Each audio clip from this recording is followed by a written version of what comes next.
Whoosh by Chris Barton.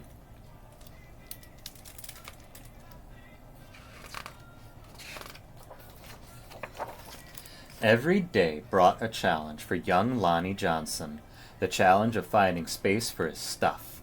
6 Johnson kids were squeezed into their parents' small house in Mobile, Alabama. Lonnie would have loved a workshop of his own, but there just wasn't room.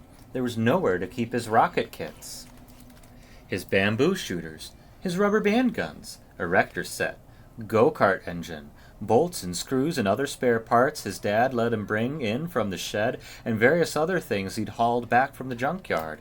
Lonnie loved building and creating. Ideas for inventions just kept on flowing. He learned how to make rockets from scratch. Kids at school gathered to watch Lonnie launch them, and he learned how to make rocket fuel. When it caught fire in the kitchen, Lonnie's mom didn't make him stop. She just sent him to work outside. Lonnie wanted to spend his life designing things, building things, and getting them to work. He wanted to be an engineer. However, Lonnie took an exam that said he would not make a very good one. His dream had been challenged. Lonnie was discouraged. But he knew that whoever had graded his test hadn't met Linux. Inspired by a TV show, Lonnie had built his own robot. He made it out of scrap metal and named it Linux. Compressed air cylinders and valves allowed Linux's body to turn and its arms to move. The switches came from an old broken jukebox. Lonnie used a tape recorder to program Linux, and as a bonus, the reels looked like eyes. Lonnie wanted to enter his creation in a science fair, but he couldn't get the transmitter to work. Without it, Lonnie couldn't send commands to Linux. Science fairs came and went. Lonnie missed one, and then another, until he got an idea. Now, Lonnie may or may not have asked before he borrowed his little sister's walkie-talkie, but it fixed the transmission issue. His school's team took freshly finished Linux to a 1968 science fair at the University of Alabama, where only 5 years earlier, African American students hadn't even been allowed. Having to compete in a place that still wasn't very welcoming, now that was a challenge with a capital C.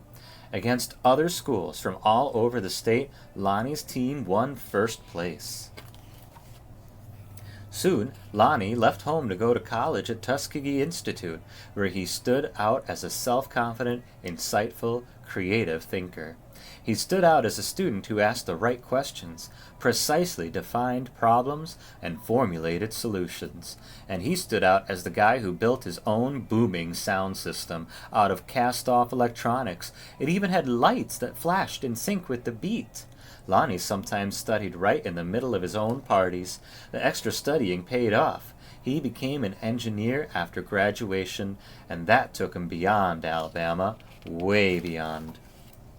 When NASA was sending an orbiter and probe called Galileo to Jupiter, the space agency needed to ensure a constant supply of power to the orbiter's computer memory.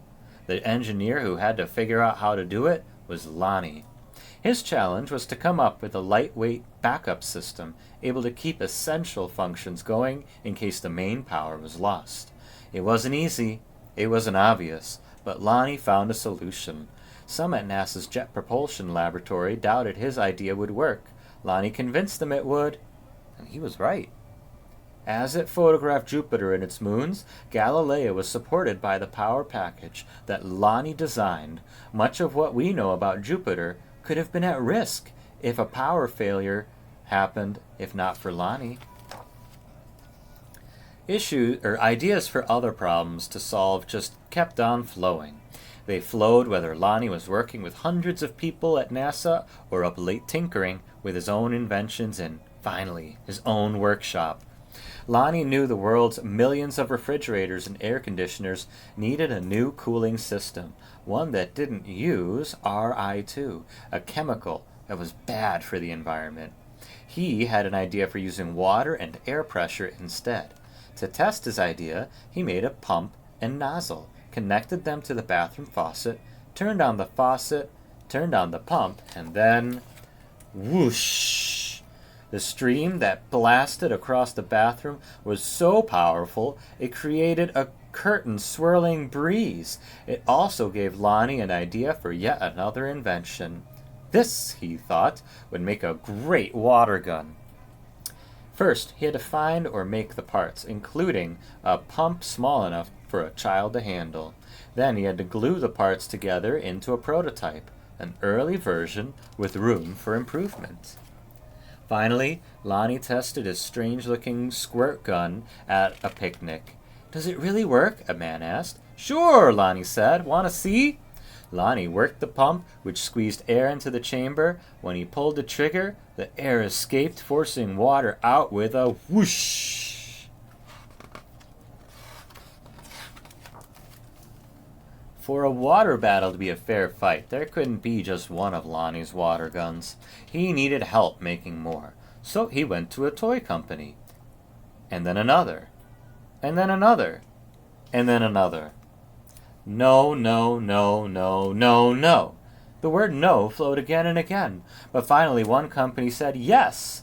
It planned to make his water gun. Lonnie also had other projects, a water-propelled toy airplane, 2 kinds of engines, and his cooling system. He found investors to provide the money for turning his ideas into products people could actually buy. He made a leap of faith, quit his job, and devoted himself to full-time inventing. But soon, each plan fell apart, even the one for the water gun. These things sometimes happen, but when they happen one after another to the same person, well, that's some pretty bad luck. Lonnie didn't have a job. He didn't have the money he'd been counting on. He and his family had to move out of their home and into a little apartment. He was angry and scared. But Lonnie had dealt with challenges all his life. He knew a lot about solving problems, and he still believed in his inventions, especially the water gun. Lonnie went looking for another toy company.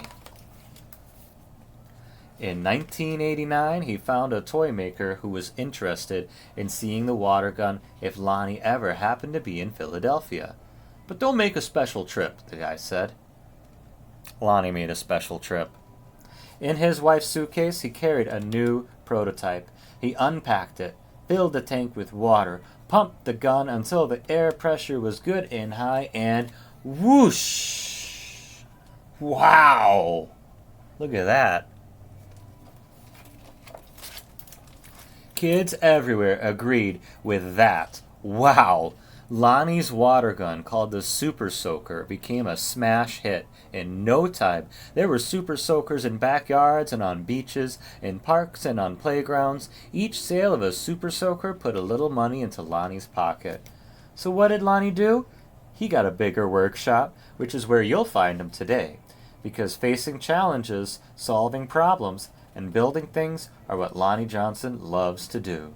And his ideas just keep on flowing. The end.